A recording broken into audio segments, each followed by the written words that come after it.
మంచిది. దేవుని ఘనమైన పరిశుద్ధ నామకే మహిమ కలుగును గాక. దేవుని యొక్క మహాకృపను బట్టి గతకాలం అంతా కూడా దేవుడు కాచి కాపాడిన లెక్కల కింద మరొక రోజు ఆయన సదులు గడపడానికి ఆయన సమయాన్ని దయచేశాడు. అందులో చిన్న ప్రార్థన చేసుకుని వాక్య భాగంలోకి వెళ్దాం. స్తోత్రం నాయన, మహాపరిశుద్ధుడైన దేవా, మీకే వందనాలు, స్తోత్రాలు. మహోన్నతుల మహాగణుడ, గొప్పవాడ, జీవము గల యేసే జీవాధిపతి, సర్వశక్తులకు మా దైవ సర్వాధికారి, మీ స్తోత్రం నాయన. ఇక్కడ సమయ పాదాలు చెందుకొచ్చిందని వాక్యం ద్వారా మీరు కొద్దిసేపు మాతో మాట్లాడి బలపరిచి జీవించి ఆశించి మీ జ్ఞానం తరిపి మీ సహాయం మాకు దయచేసి కృపతో వదిలి చేసి మీరే మహిమ పొందని ఇస్తున్నాం నడుచున్నాం తండ్రి. ఆమేన్.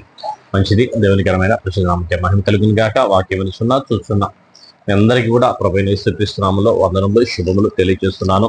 నేను దినాన్ని మనం చదివాను కదా. నేను చదివిన దాంట్లో 2వ సమూయేలు గ్రంథం 16వ అధ్యాయం 2 సమూయేలు 16వ అధ్యాయంలో అహీతోపేలు వాళ్ళందరూ కూడా అబ్షాలోము దగ్గర చేరారు. అబ్షాలోము రాజుగా తాను గొప్ప చేసుకున్నాడు. అక్కడ దావీదు అక్కడ నుండి పారిపోయినప్పుడు, దావీదు అక్కడ నుండి వెళ్ళిపోయినప్పుడు అతని దగ్గర ఉన్న అభిషయి రాజుగారి దగ్గరికి వచ్చాడు. వాళ్ళందరూ కూడా జరిగిన సంఘటన అంతా మనం చూస్తున్నాం. తర్వాత ఈరోజు 17వ అధ్యాయాన్ని మనం ధ్యానం చేసుకున్నట్లయితే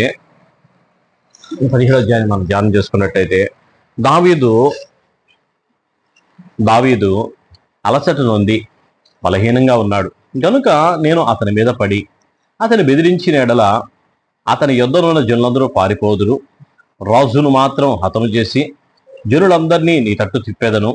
నీవు వెదకు మనిషిని నేను పట్టుకొనగా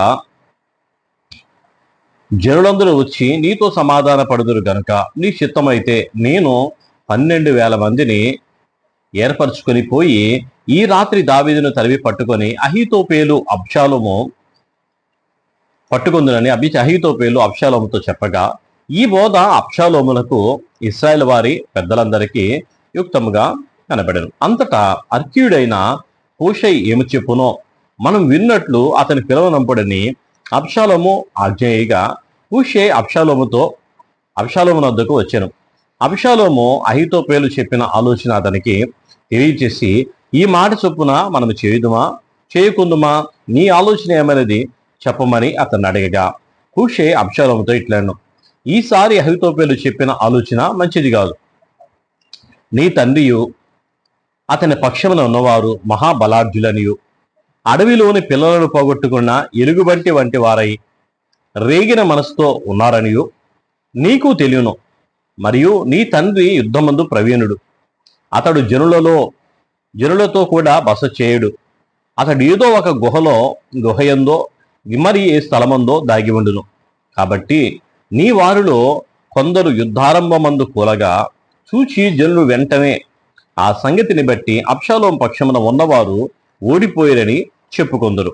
నీ తండ్రి మహాబలాఢ్యుడనియు తండ్రి పక్షపు వారు బలవంతులనియు ఇశ్రాయేలందరూ ఎరుగుదురు గనుక సింహపు గుండె వంటి గుండెగల సైతం దిగులొందుదురు.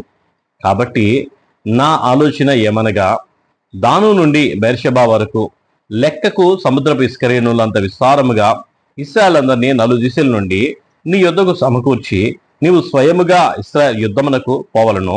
అప్పుడు మనము అతడు కనబడిన స్థలంలో ఏదో ఒక దాని యందు అతని మీద పడుదుమో, నేల మీద మంచుపడు రీతిగా మనము అతని మీదికి వచ్చిన ఎడల అతని పక్షపు వారిలో ఒకడునో తప్పించుకున్న జాలడు. అతడు ఒక పట్టణములో రుచిన ఎడల ఇశ్రాయేలందరూ ఆ పట్టణమునకు త్రాళ్ళు తీసుకొని వచ్చి ఒక చిన్న రాయి అచ్చట కనబడకుండా చిన్న రాయి అక్కడ కనబడు దాన్ని నదిలోనికి లాగుదురు. అబ్షాలోము ఇశ్రాయేల్ వారందరినూ ఈ మాట విని అర్కీయుడగు హూషై చెప్పిన ఆలోచన అహీతోపేలు చెప్పిన దానికంటే యుక్తమని ఒప్పుకొంది. అనగా యెహోవా అబ్షాలోము మీదికి ఉపద్రవము రప్పింపగలందులకై అహీతోపేలు చెప్పిన యుక్తిగల ఆలోచనను వ్యర్థము చేయ నిశ్చయించి ఉండెను. హల్లెలూయా. దావీదు ఇక్కడ జరిగిన సంఘటనలో దావీదు ఆ కొండ గుహలోకి అటు వెళ్ళిపోతా ఉంటే వచ్చి కొంతమంది జనులు వచ్చి చెప్పారు. ఏమని చెప్పారంటే, అహీతోపేలు అయ్యా, నీ దగ్గర మంత్రిగా ఉన్న అహీతోపేలు వెళ్ళి అబ్షాలోముతో చేరాడు అని చెప్పినప్పుడు వెంటనే ఆ దావీదు వెంటనే నిలిచి అహీతోపేలు గురించి ప్రార్థన చేస్తాడు. అయ్యా, అహీతోపేలు ఇచ్చే ఆలోచనలన్నీ కూడా నువ్వు రద్దుపరచు, అన్ని కూడా నువ్వు వ్యర్థం చేయమని చెప్పేసి దేవుడికి ప్రార్థన చేశాడు. ఆ ప్రార్థన దేవుడు ఆలకించాడు. ఇక్కడ ఆలకించి అహీతోపెలు అంటున్నాడు కదా, నేనొక్కడినే వెళ్ళి 12,000 మందిని తీసుకొని వెళ్ళి నేను వెళ్ళి దావీదుని చంపేస్తాను. ఇప్పుడు ఎలాగో ఒక్కడే ఉన్నాడు, చాలా బలహీనంగా ఉన్నాడు. బలహీన సమయంలో నేను వెళ్ళి ఆయన కూలి చంపేశానుకో, అక్కడ ఉన్న అతని పక్షాన ఉన్న జనులందరూ కూడా నీ తట్టే దొరుకుతారు, నువ్వు రాజు అవుతావయ్యా అని చెప్పేసి అహీతోపెలు అబ్షాలోముతో చెప్పాడు. కానీ దేవుడు అన్ని చూస్తున్నవాడు, దేవుడు అన్ని ఆలకిస్తున్నవాడు. ఆ కాపర్ని గనక చెరగొడితే మొత్తం కూడా వీళ్ళు తట్టు తిరుగుతారు అని చెప్పేసి వాళ్ళు అనుకొని దావీదును పడగొట్టాలని, దావిని చెడగొట్టాలని, దావిని చంపేయాలని ఆలోచన చేసి ఆ ఆలోచన చేసినప్పుడు ఆలోచన అంతా కూడా ఒక్కసారి మనం అభిషేక్ని అడుగుదాం అని చెప్పేసి ఆయన పిలిచారు.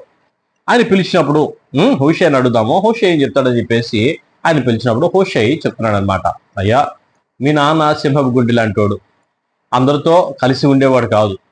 జనులందరూ ఒక చోట ఉంటే మీ నాన్న ఒక గుహల్లోనో కొండ గుహల్లోనో ఎక్కడొక్కడ విడిగా ఉంటాడు. వాళ్ళందరూ కూడా ఇప్పుడంతా కూడా వాళ్ళు ఎలా ఉన్నారంటే పిల్లలు చచ్చిపోయిన తల్లులు ఉన్నట్టుగా సింహంలాగా వాళ్ళు ఎవరు దొరుకుతారు ఎదురు చూస్తున్నారు. ఆ సమయంలో కనుక మనం వెళ్ళామనుకో మనం చంపేస్తారు.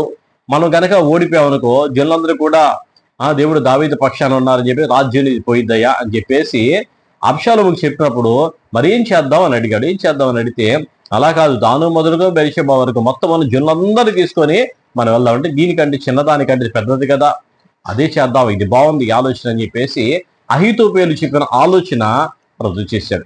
అహీతోపెలు చెప్పిన ఆలోచన కాదని హోషే చెప్పిన ఆలోచనని ఆయన ఆజ్ఞాపించాడు. ఆ ప్రకారంగా ముందుకెళ్ళినప్పుడు అహీతోపెలు ఆలోచన చూడు తర్వాత 15వ వచనంలో, కాబట్టి హూషై అబ్షాలోమునకు ఇజ్రాయెల్ వారి పెద్దలందరికీ అహీతోపెలు చెప్పిన ఆలోచన, తాను చెప్పిన ఆలోచనను యాజకులకు సాదోకును అబ్యాతారునకు తెలియజెప్పి, మీరు త్వరపడి ఈ రాత్రి అరణ్యమందు ఏరు దాటు స్థలములో ఉండవద్దని రాజును అతని సమక్షమందున్న జనులందరూ నశింపకూడినట్లు శీఘ్రముగా వెళ్ళిపోవడని దావీదునకు వర్తమానం పంపడని చెప్పాను. తాము పట్టణపు తట్టు వచ్చిన సంగతి తెలియబడక ఉండునట్లు యోనాతాను అహిమయస్సును ఎన్రోగేలు దగ్గర నిలిచి ఉండగా పనికత్తె ఒకటి వచ్చి హోషై చెప్పిన సంగతిని వారికి తెలియజేయగా వారు వచ్చి రాజైన దావీదుతో దాన్ని తెలియజెప్పిరి. తాను వారిని కనుగొన్న సంగతి పనివాడు ఒకడు అబ్షాలోములకు తెలిపెను గాని వారిద్దరూ వేగిరముగా పోయి బహూరీములో ఒకని ఇల్లు చేరి అతని ఇంటి ముంగట ఒక బావి ఉండగా దానిలో దిగి దాగి ఉండిరి. ఆ ఇంటి ఇల్లాలు ముతక గుడ్డ ఒకటి తీసుకుని వచ్చి బావి మీద పరిచి దానిపైన గోధుమ పిండి ఆరబోసెను గనుక వారు దాగిన సంగతి ఎవరికి తెలియబడకపోయాను. అబ్షాలోము సేవకులు ఆ ఇంటి ఆమె యొద్దకు వచ్చి అహీమయస్సును యోనాతాను ఇక్కడ ఉన్నారా అని అడగగా ఆమె వారు ఏరు దాటిపోయిరని వారితో చెప్పాను. గనుక వారు పోయి వెదకి వారి కానక యెరూషలేము తిరిగి వచ్చిరి. వారు వెళ్ళిన తర్వాత యోనాతాను అహీమయస్సును బావిలోండి బయటికి వచ్చి దావీదు నద్దకు పోయి అహీతోపెలు అతని మీద చేసిన ఆలోచన తెలియజేసి నీవు లేచి త్వరగా నది దాటవలసినదిగా అతనితో చెప్పగా దావీదును అతని యొద్దనున్న వారందరూ లేచి యోర్దాను నది దాటిరి. తెల్లవారున్నప్పటికీ నది దాటక ఉండినవాడు ఒకడును లేకపోయాను. అహీతోపెలు తాను చెప్పిన ఆలోచన జరగపోవట చూచి గాడిదకు గంత కట్టి ఎక్కి తన ఊరనున్న ఒక ఇంటికి పోయి తన ఇల్లు చక్కబెట్టుకొని ఉరి వేసుకొని చనిపోయాను. జనులు అతని తండ్రి సమాధి యందు అతన్ని పాతిపెట్టిరి. తండ్రి సమాధి యందు అతన్ని పాతిపెట్టిరి. అహీతోపెలు తను చెప్పిన పని జరగకపోగా ఆయన చెప్పిన ఆలోచన అవ్వకపోయేటప్పుడు ఏం ఆలోచన చేశాడు? ఆయన చేసిన ఆలోచన అన్ని రోజులు కూడా దావీదు దగ్గర మంత్రిగా ఉండి దావీదు సలహాలు ఇచ్చి అలాంటి దావీదు మీదే విరోధంగా చేసిన ఆలోచన చూడండి. ఇస్కరియోతు యూదా కూడా అలాంటి వాడే కదా. అన్ని రోజులు కూడా ప్రభుత్వంలో ఉన్నాడు, 3-4 సంవత్సరాలు ప్రభుత్వం ఉండి ఆయన ఆలోచన ఎంతసేపు కూడా డబ్బు సంచి తన మాట అది నెరవేరలేదని ప్రభుని అప్పగించడానికి వెళ్ళిపోయాడు. ప్రభుని అప్పగించడానికి వెళ్ళి ప్రభుని అప్పగించడానికి వాళ్ళ దగ్గర 30 వెండి నాణాలు తీసుకున్నాడు. ఆ తర్వాత బుద్ధి వచ్చినా మళ్ళీ తిరిగి రాలా, వెళ్ళాడు, ఊరేసుకున్నాడు. ప్రభు పాదాలు పట్టుకోలేదు, ప్రభుని అడగలేదు. ఇక్కడ అహీతోపేలు చేసిన ఆలోచన కూడా ఇలాంటి ఆలోచన చేస్తున్నాడు. దావీదు అన్ని రోజులు అంత నమ్మకంగా ఒక మంచి మంత్రిగా ఉన్న అతను అహీతోపేలు తన కుమారు పక్షాన అబ్షాలోము పక్షాన చేరి దావీదు విరోధంగా అతను చంపాలని చూస్తే దేవుడు అతని ఆలోచన అంతా కూడా రద్దుపరిచాడు. తను చేసిన దురాలోచన అంతా కూడా రద్దుపరిచి హూషైని లేపి హూషై చెప్పిన ఆలోచన జనులందరూ కూడా మంచిదయ్యేలాగా అని చేశాడు. చేసినప్పుడు అహీతోపేలు వెళ్ళి ఉరేసుకొని చనిపోయాడు.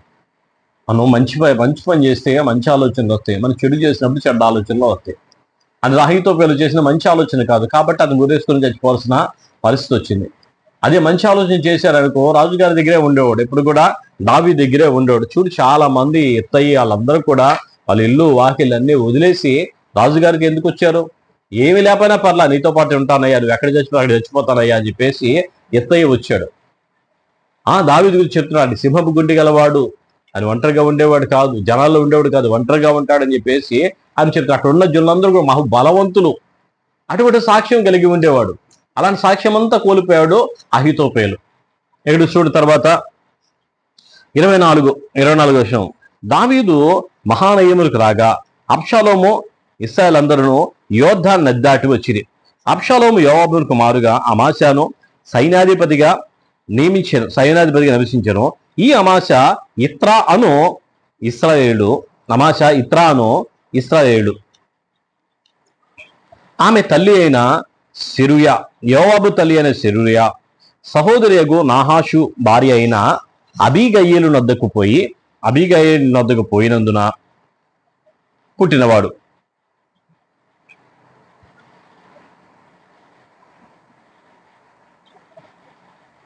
అమాశ ఇశ్రాయేలుడు. యోవాబు తల్లి అయిన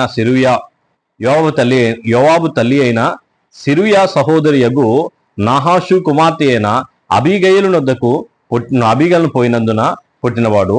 అబ్షాలోమును ఇశ్రాయేలును గిలాదు దేశంలో దిగి ఉండిరి. దావీదు మహానయముకు వచ్చినప్పుడు అమ్మోనీయుల రబ్బా పట్టణపు వాడైన నాహాషు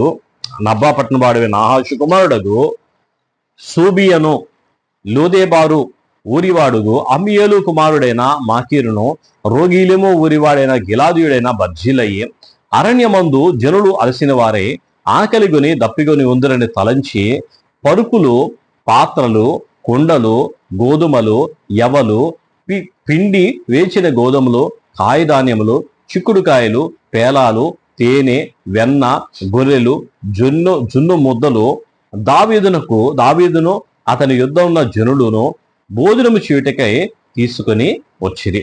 హల్లెలూయా. చూడండి, దావీదు అక్కడ ఉంటే అతని దగ్గర తీసుకొని వచ్చారు రోగిలిన అమ్మీయేలు, అలాగే మాకీరు ఊరివాడి గిలాదీయుడైన బర్జిల్లయి, ధనవంతుడైన బర్జిల్లయి రాజుగారు అక్కడ ఒంటరిగా ఉన్నాడు. ఈ రాజరికంలో ఎంత గొప్పగా ఉండాల్సిన ఆయన అక్కడ వీడిగా ఉన్నాడు. చాలా రకాల ఆహార పదార్థాలన్నీ కూడా అన్ని తీసుకొని రాజుగారి దగ్గరికి తీసుకొని వచ్చాడు. దేవుడి మాటలు దీవించి ఆశ్రయించండి గాక. ప్రార్థన చేసుకుందాం. స్తోత్రం నాయన, మహాపరిశుద్ధుడైన దేవ, మీకే వందనాలు, స్తోత్రాలు. మహోన్నత మహాగరుడ, గొప్పవాడమైన మా దేవ, జీవం గల మా తండ్రి, మీకు స్తోత్రాలు ప్రభు. దగ్గర సమయంలో పాదాలు చెందుకొచ్చాం. దీవించండి, ఆశించండి, విశ్వాన్ని తోడుగా నడిపి సహాయం చేసి కృపతో వదిలి చేసి మీరే మహిమ పొందని, ఏ లోటు లేకుండా ప్రభు ప్రతి విషయంలో సహాయం చేసి కృపతో వదిలి చేసి మీరు మహిమ పొందని, ఈ ఆత్మాభిషేకంతో నింపిన ఆయన ప్రభు తండ్రి నన్ను వాక్యం వినుచున్న చూస్తున్న ప్రతి బిడ్డను కూడా దీవించి ఆశించి సహాయం చేసి యేసు నామములో అడిగి వేడుకొంచున్నాం తండ్రి.